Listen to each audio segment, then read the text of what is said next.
The Catherian armada had never known defeat. For 3 millennia, their crimson-hulled warships had swept across 17 star systems, crushing resistance with methodical precision.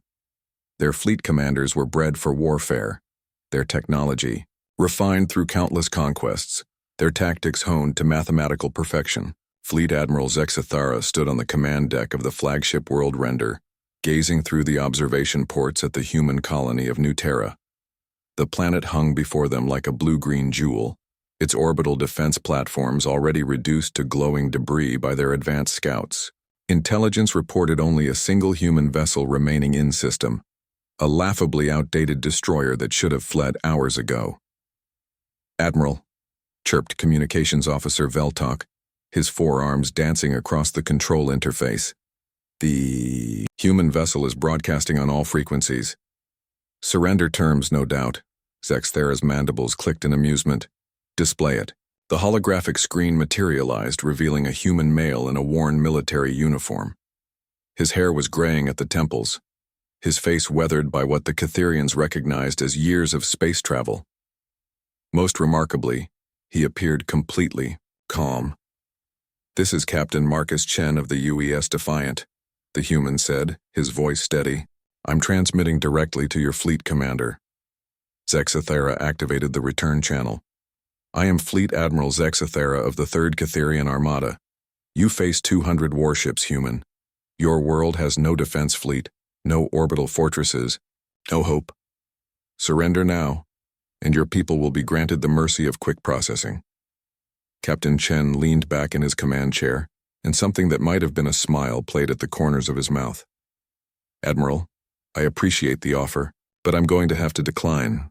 You see, you've made a fundamental error in your calculations." The Catherian's compound eyes narrowed. "Explain." "You're thinking like a Catherian," Chen said. "Your species conquers through overwhelming force, mathematical superiority, predictable tactics, but you've never fought humans before. We don't fight like you do." Zexathera gestured to his tactical officer. "Your single ship against my armada. Your mathematics appear flawed, Captain." "See, that's the thing about humans, Admiral. We don't just fight with our ships." Chen's expression grew serious. "We fight with our minds, our unpredictability, our sheer bloody-minded refusal to accept defeat. 300 years ago, my ancestors faced impossible odds against alien invaders. They won by thinking differently." "Enough prattle," Zexthera snarled. "All ships, target the human vessel. Fire at..." "Computer, execute Prometheus protocol," Chen said calmly. For a moment, nothing happened. Then, every Catherian ship in the fleet simultaneously lost power. The bridge of the World Render plunged into emergency lighting as backup systems struggled to compensate. Alarm klaxons blared as hundreds of reports flooded in. Engines offline, weapon systems dead, navigation computers crashed. "What did you do?" Zexathera demanded. Chen's image remained steady on the screen, apparently unaffected.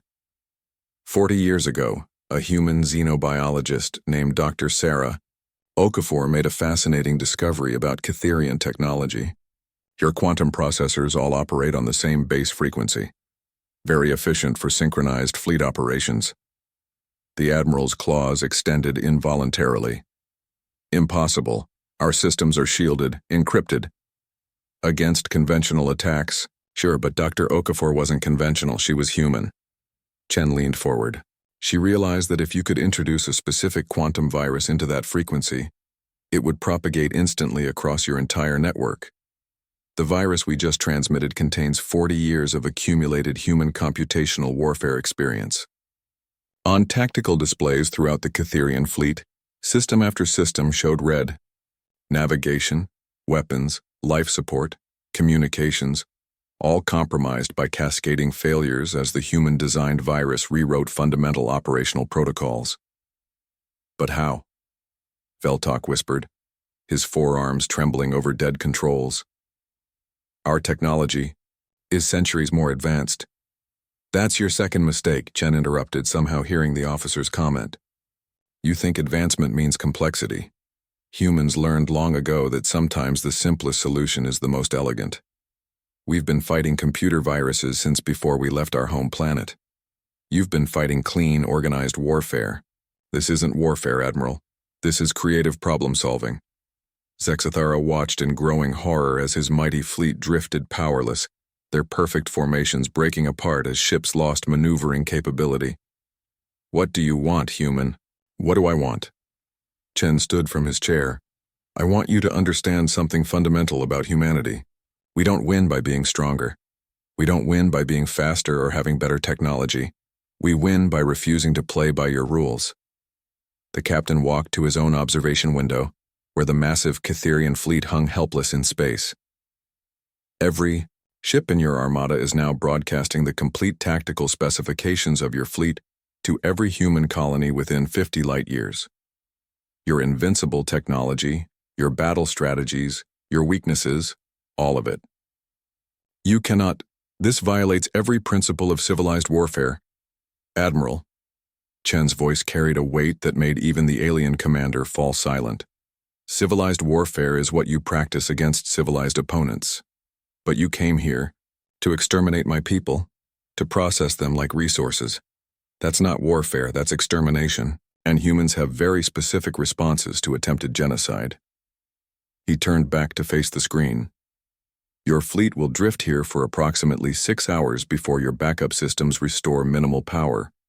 I suggest you use that time to consider whether the Catherian Empire really wants to declare war on a species that just neutralized your strongest armada with a single obsolete destroyer and 40-year-old research.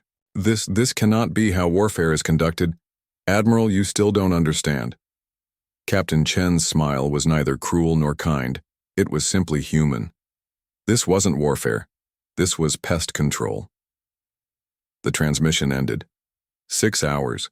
Later, the Catherian Third Armada limped away from New Terra, their quantum-encrypted communications channels buzzing with frantic reports to High Command. They spoke of impossible human tactics, of weapons that turned their own technology against them, of a species that fought with creativity rather than force. Within a standard cycle, the Catherian Empire quietly removed all human territories from their expansion plans. Captain Marcus Chen, meanwhile, filed his report and requested shore leave. It had been, he noted in the official record, a fairly routine day.